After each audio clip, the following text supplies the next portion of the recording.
বিরিলা ইউনিয়নের ছেলে হিসাবে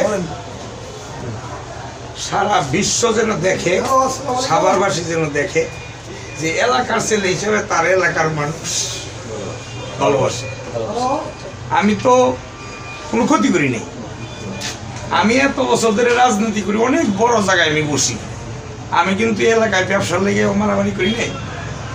আমি এলাকার চান্দাবাজিও করি নাই, দান্দাবাজিও করি নাই, ঝুটের ব্যবসাও করি নাই। বরঞ্চ এই এলাকার মানুষ যখন যে জায়গায় আমার সামনে যদি কোনো ধরনের যদি ইয়ের বুকে আমি দেখছি, আমি কিন্তু আগে গেছি। এই যখন বিরুলিয়া কাইতে নিয়ে গেল, আমার কেউ ডাকে নাই। আমি আইসা এখানে প্রতিবাদ করছি, এলাকার মানুষ লইয়া সবার লইয়া। ঢাকায় কিন্তু আমি 1 লাখ করছি যা করা। কিন্তু যেভাবে হোক আমি এনে কথা দিছি সবার, আমি এটা ফিরে আমি ফিরাইছি। তো অনেক বড় বড় নেতারা কিন্তু ফিরাই নাই, কথাও বলে নাই। তারা আরো চাইছে জায়গা জায়গা। আরে এই সাভারের মধ্যে উন্নয়ন হইলে প্রথম উন্নয়ন হওয়ার কথা বিরিলা ইউনিয়ন।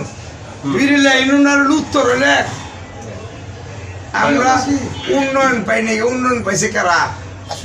আশুলিয়ার মানুষ, ইয়ারপুরের মানুষ, শিমুলিয়া দামসোনার মানুষ। কারণ তারা বড় বড় এমপি মন্ত্রী তারা।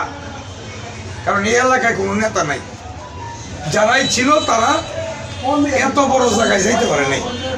তারা তাগই চ্যানচ্যানি করছে, উপায় নাই। তাদের তো যোগ্যতা ছিল না। আল্লাহর রহমতে আমি দাঁড়াইছি। যেহেতু জাতীয় পার্টির এত বড় একটা পার্টির থেকে আমার নমিনেশন দিছে, আমি জাতীয় পার্টির নেতৃত্ব দিই, সারা বাংলাদেশের নেতৃত্ব দিই। সুতরাং আমার একটা গ্রহণযোগ্যতা আছে বলেই তো আমার নমিনেশনটা দিচ্ছে। কাজেই আপনারা আমার বিরিলা ইউনিয়নটা আপনারা আমার পাশ করে দিন, এইটাই আমার।